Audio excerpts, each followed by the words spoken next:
5 minute 5 mark. ഏതൊക്കെ കേരള ആരോഗ്യക്ഷേമ പദ്ധതികളാണ് പി.എസ്.സിക്ക് ഏറ്റവും കൂടുതൽ ഇഷ്ടപ്പെട്ടത്? പി.എസ്.സി ഏറ്റവും കൂടുതൽ ചോദിക്കാറുള്ള ആരോഗ്യക്ഷേമ പദ്ധതികൾ ഏതൊക്കെയാണെന്നറിയോ? എന്താണ് ഫ്രീ ഡയാലിസിസ് പദ്ധതി? ഏതാണെന്നറിയോ? ഓർഗൻ ഡൊണേറ്റിംഗ് പദ്ധതി?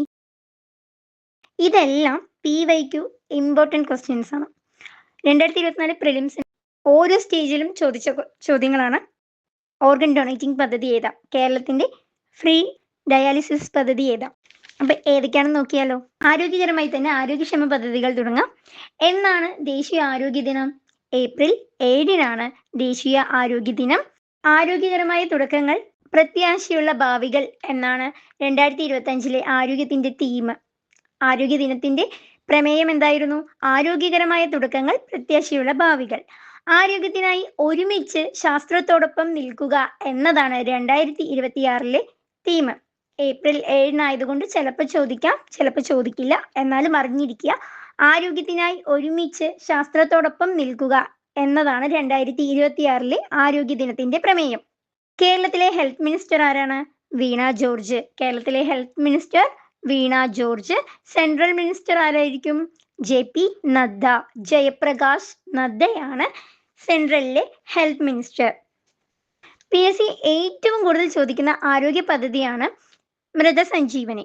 സമ്പൂർണ്ണ അവയവദാന പദ്ധതിയാണ് മൃതസഞ്ജീവനി. ഗുഡ്വിൽ അംബാസിഡർ ആരാണ്? മോഹൻലാലാണ് മൃതസഞ്ജീവനിയുടെ ഗുഡ്വിൽ അംബാസിഡർ. ഓർഗൻ ഡൊണേറ്റിംഗ് പദ്ധതി എന്നറിയപ്പെടുന്നതും ഏതാണ്? മൃതസഞ്ജീവനിയാണ്. ഏറ്റവും കൂടുതൽ തവണ പ്രിലിംസ് എക്സാമിനും മെയിൻസിനാണെങ്കിൽ പി.എസ്.സി ഏറ്റവും കൂടുതൽ ചോദിച്ചിട്ടുള്ള ഒരു ചോദ്യമാണ് മൃതസഞ്ജീവനി. ഏതാണ് ഫ്രീ ഡയാലിസിസ് പദ്ധതി? സമാശ്വാസം 1. BPL കുടുംബത്തിൽപ്പെട്ടവർക്ക് 1100 രൂപ നൽകുന്ന പദ്ധതിയാണ് സമാശ്വാസം 1. ഡയാലിസിസിന് വേണ്ടി 1100 രൂപ നൽകുന്ന പദ്ധതിയാണ് സമാശ്വാസം 1. എന്താണ് മെഡിസെപ്പ്? സർക്കാർ ജീവനക്കാർക്കും പെൻഷൻകാർക്കുമുള്ള ആരോഗ്യ ഇൻഷുറൻസ് പദ്ധതിയാണ് മെഡിസെപ്പ് എന്ന് പറയുന്നത്. 500 രൂപയാണ് ഇതിന്റെ തുക. ഈ മെഡിസെപ്പ് എന്ന പദ്ധതിയും ഒന്നിൽ കൂടുതൽ തവണ എക്സാമിന് ചോദിച്ചിട്ടുള്ളതാണ്. അതുപോലെ ഏറ്റവും ഇമ്പോർട്ടൻ്റ് ആയ ഒന്നാണ് അമൃതം ആരോഗ്യം പദ്ധതി. ജീവിതശൈലി രോഗങ്ങൾ നിയന്ത്രിക്കുന്നതിന് വേണ്ടി കേരള സർക്കാർ നടത്തുന്ന പദ്ധതിയാണ് എന്ത്? അമൃതം ആരോഗ്യം. 2024 പ്രിലിംസിന് സ്റ്റേജ് 1ഉം 2-ലൊക്കെ ചോദിച്ചിട്ടുള്ള ക്വസ്റ്റ്യൻ ആണ്. അത്രയും ഇമ്പോർട്ടൻ്റ് ആയിട്ട് പ്രീവിയസ് ഇയർ ക്വസ്റ്റ്യൻസിലൊക്കെ ഉള്ളതാണ്. ജീവിതശൈലി രോഗങ്ങൾ നിയന്ത്രിക്കുന്നതിന് വേണ്ടിയുള്ള പദ്ധതി അമൃതം ആരോഗ്യം.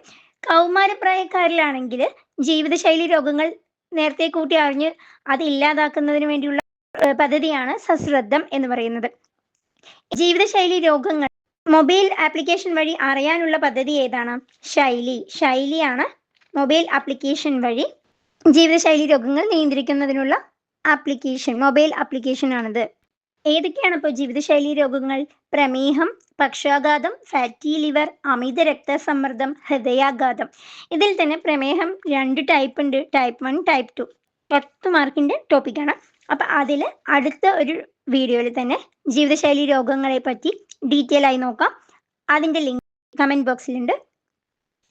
അപ്പോൾ മെയിൻ ആയിട്ടുള്ള ഇനി ചോദിക്കാവുന്ന ഒത്തിരി പദ്ധതികളുണ്ട് അല്ലേ. അപ്പൊ അതിൽ മെയിൻ ആയിട്ട് ചോദിക്കാവുന്ന വേറെ പദ്ധതികൾ ഏതൊക്കെയാണ്? ആയുർദളം, അശ്വമേധമാണെങ്കിൽ കുഷ്ഠം, ശലഭം, നവജാത ശിശുക്കളിൽ എന്തെങ്കിലും അസുഖങ്ങൾ ഉണ്ടെങ്കിൽ നേരത്തെ കൂട്ടി കണ്ടുപിടിക്കാനുള്ളതാണ് ശലഭം പദ്ധതി. ഓപ്പറേഷൻ അമൃത് എന്താണ്? ആന്റിബയോട്ടിക്കിന്റെ അമിത ഉപയോഗം നിയന്ത്രിക്കുന്നതിന് വേണ്ടിയിട്ടാണ്. താലോലം എന്ന് പറഞ്ഞു കഴിഞ്ഞാൽ 18 വയസ്സിൽ താഴെയുള്ള ഹൃദയ സംബന്ധമായ അസുഖങ്ങളോ അങ്ങനെ എന്തെങ്കിലുമൊക്കെ ഉള്ള കുട്ടികൾക്ക് വേണ്ടിയിട്ടുള്ളതാണ് താലോലം പദ്ധതി. വയോമിത്ര എന്ന് പറഞ്ഞാൽ 65 വയസ്സിന് മുകളിലുള്ളവർക്ക് വേണ്ടിയിട്ടുള്ളതാണ്. ഇത്രയും പദ്ധതികളാണ് ഏറ്റവും കൂടുതൽ ചോദിച്ചു കണ്ടിട്ടുള്ളത്. ഇതല്ലാതെ ഇനിയും ഒത്തിരി പദ്ധതികളുണ്ട്. ആശ്വാസകിരണം ഉണ്ട്, എൻഡോസൾഫാൻ ബാധിതർക്ക് നൽകുന്നതുണ്ട്, സ്നേഹപൂർവം പദ്ധതി ഉണ്ട്, നിരാമയ, ശ്രുതിതരംഗം, അതായത് കോക്ലിയ ഇംപ്ലാന്റേഷൻ പറഞ്ഞിട്ടുള്ള ഒത്തിരി പദ്ധതികളുണ്ട്. അത് അടുത്തൊരു വീഡിയോയിൽ ഡീറ്റെയിൽ ആയി നോക്കാം. ദേശീയ ആരോഗ്യ ദിനം എന്നാണ്? ഏപ്രിൽ 7. 2025 തീം എന്താണ്? ആരോഗ്യകരമായ തുടക്കങ്ങൾ പ്രത്യാശയുള്ള ഭാവികൾ. 2026 തീം ആരോഗ്യത്തിനായി ഒരുമിച്ച് ശാസ്ത്രത്തോടൊപ്പം നിൽക്കുക. പിന്നെ ഇമ്പോർട്ടന്റ് പദ്ധതികൾ ഏതൊക്കെയാണ്? സമാശ്വാസം, മൃതസഞ്ജീവനി, അശ്വമേധം, മെഡിസെപ്പ്, അമൃതം ആരോഗ്യം, ആയുർദളം, ശൈലി. ഇതൊക്കെയാണ് ഏറ്റവും ഏറ്റവും ഇമ്പോർട്ടൻ്റ് ആയിട്ടുള്ള ആരോഗ്യക്ഷേമ പദ്ധതി. പിന്നെ ഹെൽത്ത് മിനിസ്റ്റർ ആരാണ്? വീണ ജോർജ്. സെൻട്രലിലാണെങ്കിൽ JP Nadda, Jayaprakash Nadda. Okay, thank U.